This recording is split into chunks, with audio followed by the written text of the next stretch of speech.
예, 차영주의 옥석 가리기 시간입니다. 특별히 관심 있는 또 주목해봐야 될 섹터를 집중 분석하는 시간이죠. 차영주 전문위원 함께하겠습니다. 어서 오십시오. 안녕하십니까. 네. 옥석을 가려주십시오. 예, 한번 좀 따져보겠습니다. 예, 오늘 그러면 어떤 걸 옥석을 가려야 되는지 우리가 집중 분석할 섹터 화면으로 먼저 보여주십시오. 오늘은요, 자동차주. 잇따른 악재를 극복할 수 있을 것인가? 그러게요. 자동차주 좋다, 사라, 긍정 이런 것보다도 켜켜이 쌓이는 악재를 어떻게 극복할까? 일단 미국에서 친환경차 보조금 혜택 제외된 게 가장 큰 지금 악재이지 않을까요? 이 상황은 어떻게 봐야 될까요? 예, 이게 뭐 단순한 문제는 아닌 것으로 네. 보여집니다. 지금 이제 우리나라 같은 경우 특히 이제 GV70 같은 경우가 이제 여기에 보조금을 받을 것으로 그렇게 봤었는데 네. 여기 SK온 배터리가 들어갑니다. 근데 네. SK온 배터리가 이제 미국에 생산하고 있는 것은 대부분 이제 미국 기업들에 들어가고 우리는 이제 중국에서 생산된 배터리를 장착하다 보니까 이번에 IRA 수혜를 못 받는 그런 안타까운 현상들이 벌어졌다라는 거죠. 자, 이게 뭐 다른 일본도 못 받고 독일차도 못 받았기 때문에 괜찮다라는 의견도 있습니다만 저는 거기에 절대 동의할 수가 없고요. 네. 특히 이제 일본이라든지 독일 같은 경우는 아직 미국에 생산 기지가 없는 상태인데 우리 이제 GV70을 미국에서 만들고 있거든요. 더군다나 우리가 이 수혜를 받기 위해서 미국에 있는 공장을 다시 이제 라인을 수정해가지고 GV70을 만들었음에도 불구하고 장착한 배터리가 이제 중국에서 만들었다라는 이유로 혜택을 못 받았다라는 것은 기대감이 컸었던 만큼 오히려 충격이 좀 컸다 이렇게 좀 말씀드릴 수가 있겠죠. 문제는 지금부터 이제 미래도 우리가 이제 가늠하기 어렵다라는 거죠. 물론 2025년부터 이제 우리가 미국에서 다양한 생산을 하기 때문에 수혜를 볼 가능성이 있습니다만 우리가 꼼꼼히 좀 살펴봐야 되는 게 미국이 계속해서 이 법을 더 적용을 강하게 하고 있습니다. 그렇죠. 그렇기 때문에 우리가 이제 쫓아가면 한 걸음 더 나가고 쫓아가면 한 걸음 더 나가고 이런 현상들이 뭐 안 벌어진다고 우리가 장담할 수는 없는 거예요. 그래서 너무 낙관적으로 보기는 어렵다. 다음에 지금 또 한 가지는 이번 주에 나온 뉴스 중에 별로 이렇게 부각이 안 된 뉴스가 있습니다. 해외 우려단체라는 용어가 있는데요. FEOC라는 미국에서 현재 해외 우려단체에서 만든 제품에 대해서는 IRA법이라든지 이런 거 인정을 안 해주겠다라는 거예요. 이게 이제 칩스법에도 적용이 됩니다. 그러니까 결국 이제 대놓고 지금 나오고 있는 것이 러시아와 중국인데 중국이 반도체 같은 경우 25% 이상 지분을 갖고 있으면 칩스법의 수혜를 못 받습니다. 네. 이게 반도체법에는 명확히 됐는데 IRA법에는 지금 해외 우려단체가 누군지 어떻게 적용할지 조만간 발표한다라고 하고 이걸 아직 발표를 안 하고 있어요.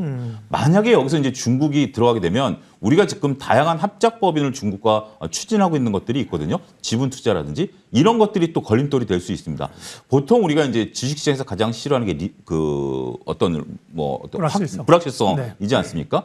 미국이 자꾸 이렇게 어떻게 보면 말 바꾸기라든지 저는 그렇게 봅니다. 아니면 물론 이제 자국주의를 위해서 말을 바꾸는 거죠. 일관성이 있긴 합니다만 그리고 불확실성을 키워간다는 면에 있어서는 우리가 단순하게 지금 이번에 포함됐다 안 됐다라는 것보다는 이러한 불확실성이 지속되고 있다는 측면 여러분들 해외 우려단체라는 거 포털 사이트에서 한번 검색해 보시고요. 이 기사들도 우리가 눈여겨봐야 되는 중요한 체크 포인트가 아니겠나 말씀드릴 수가 있겠습니다.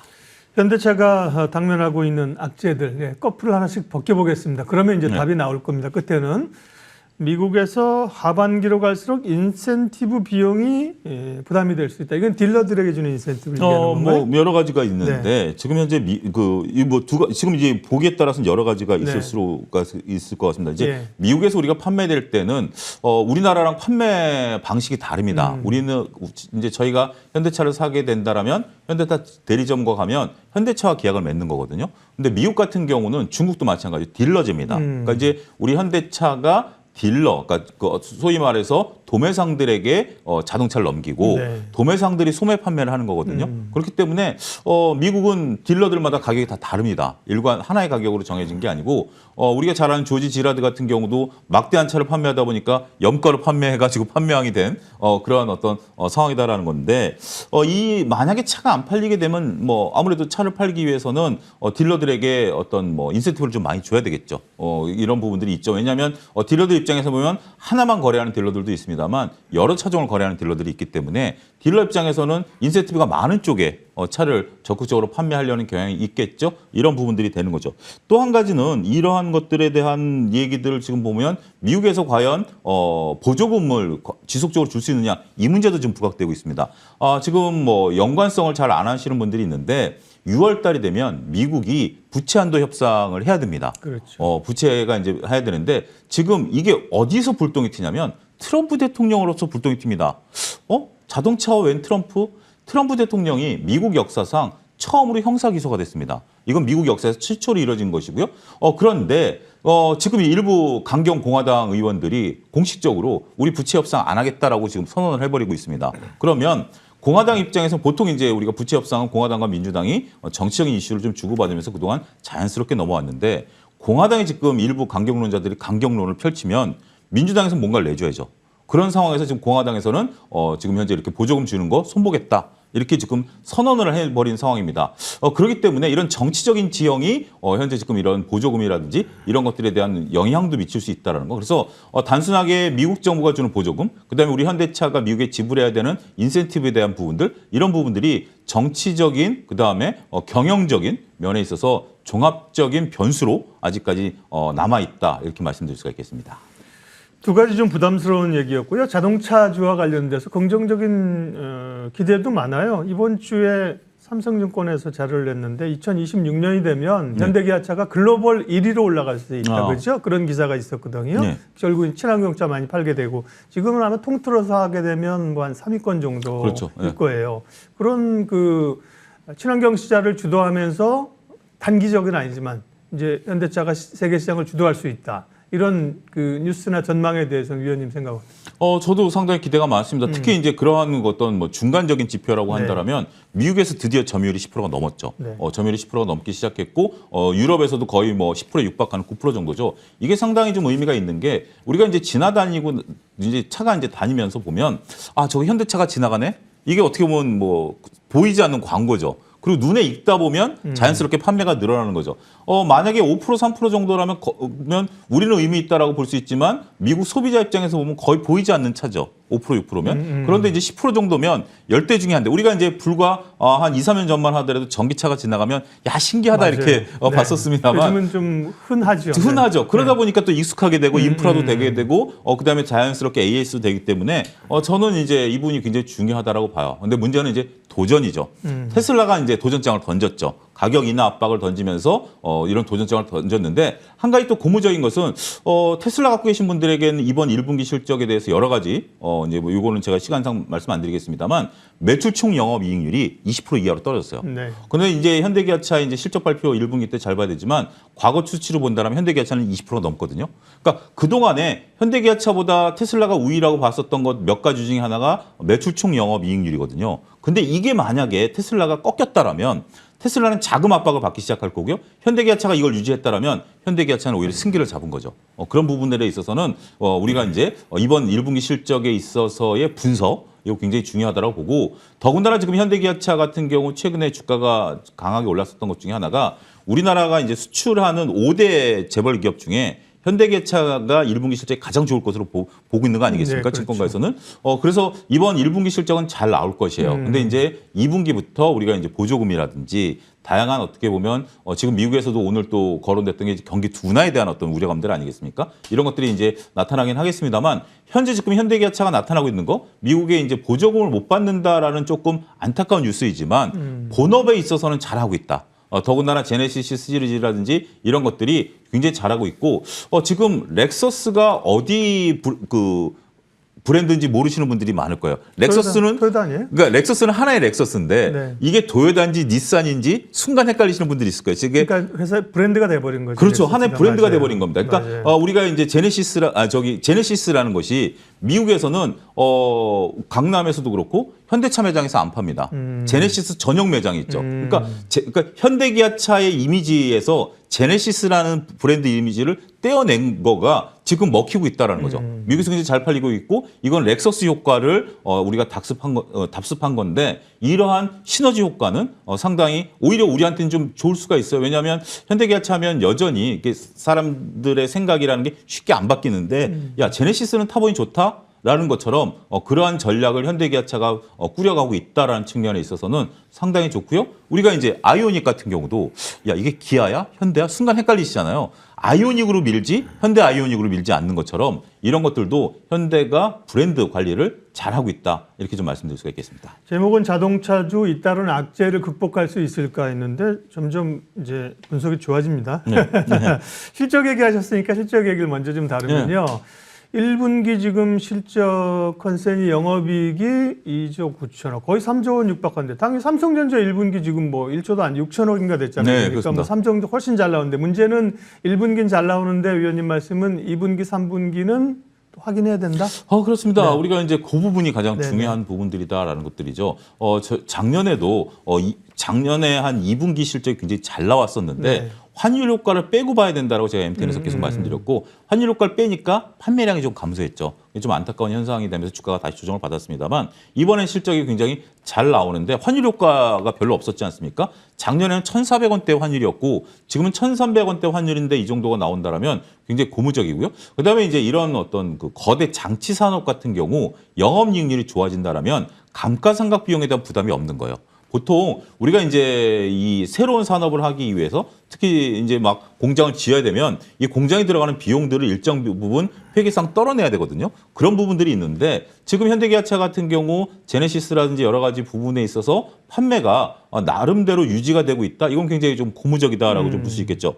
한 가지 우리가 이제 지금 우리 수출 현황들이 지금 급변하고 있는데 수출 품목 1위가 이제 자동차가 돼버렸습니다. 자동차랑 2차 전지고요. 네, 2차 반도체는 약하고. 반도체랑 석유화학이 떨어졌죠. 맞아요. 원래 네. 반도체와 석유화학이 1, 2위를 다퉜는데 맞아요. 떨어져서 우리가 1위가 됐기 때문에 좋다라는 건데 안타깝게도 그들이 좀 못하니까 상대적으로 좀 부각이 된 면도 좀 있고요. 그렇지만 현대기아차 같은 경우는 계속해서 차량 판매가 늘어나고 있고 특히 미국만 봐서는 우리가 좀 이 데이터들이 좀 어폐가 있는데 네. 하나는 여전히 러시아향 CKD 반제품에 대한 수출이 늘어나고 있고요. 네. 그다음에 이제 인도네시아라든지 이런 쪽들 특히 인도에서 점유율이 높아지고 있습니다. 우리가 이제 생각지도 않고 있는 인도인데 원래 인도는 소형차 위주로 판매가 됐었습니다. 현대기아차가. 그런데 지금 소나타급이 굉장히 잘 팔리고 있습니다. 인도도 소득 수준이 올라가면서 우리가 과거에 이제 뭐 액센트라든지 우리나라에 거의 판매되지 않던 1000cc 미만 차량들이 인도에서 많이 팔렸는데 이제는 2000cc급 이 소나타가 팔리기 시작하면 배당 한 대당 이익이 늘어나게 되는 거죠. 이런 부분들을 보게 된다면 글로벌 시장 통틀어서 현대기아차의 부각이 잘 되고 있다. 이렇게 좀 말씀드릴 수가 있겠습니다. 자동차주 얘기를 쭉 하고 있는데 그러면 어쨌든 간에 악재도 있었고 뒷부분은 이제 좋은 얘기들이 많아 있습니다. 그러니까 평균 어쨌든 간에 결론을 내게 되면 이제 완성차입니다. 네. 자동차에 대한 시각 괜찮으신 거네요? 저는 근데 아직은 좀 중립적입니다. 그래요? 왜냐하면 지금 나오고 있는 데이터라든지 이런 것들을 보면 굉장히 흥분할 만한 네. 성적인데 향후 미래를 보게 된다라면 여전히 우리가 그러니까 주식시장의 기대감을 갖고 있는 건 전기차에 대한 보조금과 전기차 판매량인데 여기에 제가 좀 중립이다라고 말씀드릴 수 있는 게 1분기 실적이 2분기, 3분기 확인이 돼야 되는데 가장 우려되는 게 이제 경기 둔화에 대한 우려감입니다. 네. 경기가 둔화되면 가장 먼저 소비를 줄이는 게 내구재인데 내구재 중에 하나가 이제 자동차 아니겠습니까? 이런 부분들이 되고 있고 또 미국에서 시간이 좀 급합니다. 지금 이제 여러분들 차를 바꾼다고 마음을 먹으면 내가 1년이나 지켜보고 차를 바꾼다 이렇게 생각 안 하시죠. 차를 바꾼다라고 마음 먹었으면 한 달 이내에 어떻게 보면 결론이 나야 됩니다. 그런데 지금 미국에서 소비자가 GV70을 살려는 분들이 이게 지금 포드에도 거의 비슷한 모양의 경제 차종이 있거든요. 근데 지금 당장 우리 GV70이 보조금을 못 받으면 가격이 올라가게 되면 그분 입장에서는 뭐 미국 차를 살 수밖에 없죠. 당장.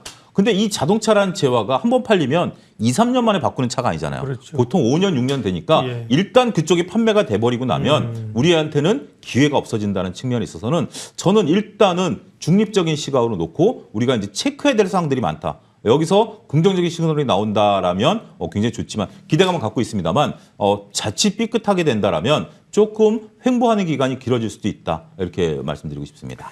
자동차 업종에 대한 옥석가리기 차영주 의원님의 투자 의견은 일단은 자동차 완성차는 중립입니다. 그러면 부품주 같은 경우는 사실은 완성차보다는 섹터나 기업이 많고 네. 그 가운데서는 좀 옥석가리기 해서 좀 픽업할 만한 기업들이 있을 것도 같은데요. 근데 지금 완성차 업계가 경쟁이 심화되면 네. 단가 인하 압력을 세게 받는 게 부품입니다. 예.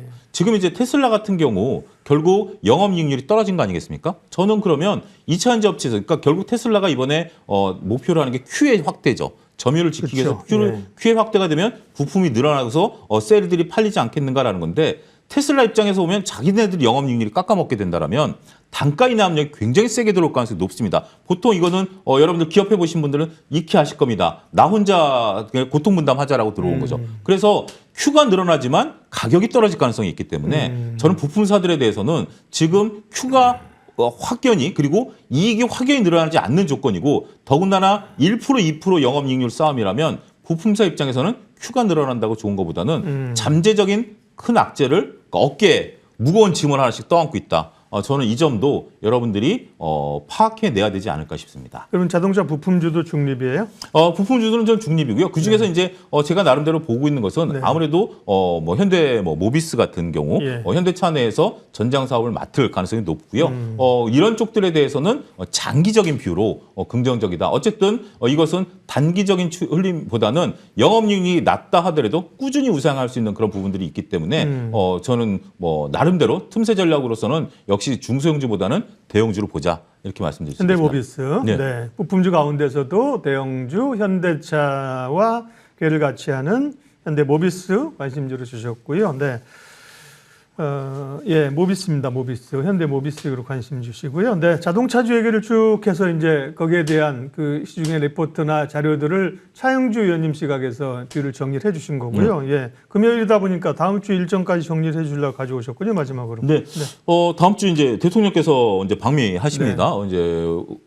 이제 방미하시니까 여기에 따른 이슈들이 있을 것 같아요. 네. 뭐 우리가 이제 원전이라든지 방산에 대한 기대감들이 있어요. 오늘 좀 조정을 받긴 합니다만, 그리고 이제 많은 뭐 이재용 회장을 필두해서 많은 경제 단체 분들이 이제 가고 이재용 회장이 또 팀쿡 CEO를 또 만난다 이런 기사들도 계속해서 올라오고 있거든요. 이런 부분에 따라서 관련주들이 움직일 가능성이 있다라고 좀 보셔야 될 것 같고 다음 주에는 우리나라 1분기 GDP 성장률하고 미국의 GDP 성장률이 다 나옵니다. 주 초반에 우리가 나오고 이제 미국이 나오는데 이제 그 중국이 이제 4.5 1분기 정말 굉장히 서프라이즈한 실적을 발표했고 우리는 여전히 지금 낮은 한 1.5 정도 나올 것으로 보여지는데 이런 거 봐야 되고 그다음에 미국도 GDP 성장률이 한 2%대 나올 것인가 이제 지켜봐야죠. 물론 이것 때문에 이제 당장 5월 3일로 다가온 미국의 FOMC 회의에 그 영향을 미치기는 어려울 것으로 보여지지만 그런 것들에 대한 어떤 변동성들이 심해질 수 있어요. 일단 5월 3일에 이제 FOMC가 열리니까 그러면 벌써 이제 가시권에 들어온 겁니다. 우리가 5월 1일 날 또 노동절 연휴이기 때문에 우리 입장에서 보면 주식시장이 이렇게 많이 안 열립니다. 더군다나 미국에 이제 또 연준위원들의 블랙아웃 기간이라 기자회견들이 별로 없을 거예요. 그래서 이번 주말 다음 주 초에 연준위원들의 발언이 이제 기사화되는 경우가 굉장히 많을 거고 거기에 따라서 이제 경제 지표에 따른 기대감들 이런 것들이 나올 수 있기 때문에 지금은 그 어느 때보다도 이런 경제 지표들이라든지 이런 것들을 조금 관심 있게 보실 가시권에 들어와 있다 이렇게 좀 말씀드릴 수가 있겠고 4월 25일 날은 뭐 CB 소비자 기대지수 저게 뭔가 컨퍼런스 보도해 주는 거군요. 컨퍼런스 보드에서 컨퍼런스 보드 소비자 기대지수 때문에 어차피 저거는 이제 저 컨퍼런스 보드라는 것은 여러분들 이제 설문조사하는 거예요. 이렇게 물어봐가지고 하는 거기 때문에 어떤 뭐 심정적인 지표다, 절대 지표는 아니다 이렇게 말씀드릴 수가 있겠습니다.